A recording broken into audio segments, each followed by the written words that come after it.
Hello friends, சூப்பரான மோர் குழம்பு எப்படி வைக்கலான்னு பார்க்கலாமா? அதுக்கு வெண்டைக்காயை எண்ணெயில் போட்டு நல்லா வதக்கி எடுத்துக்கலாம்.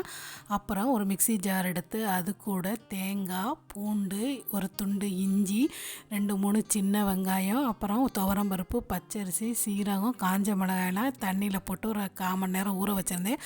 அதையும் அது கூட சேர்த்து நல்லா அரைச்சி எடுத்துகிட்டு வந்துக்கலாம்.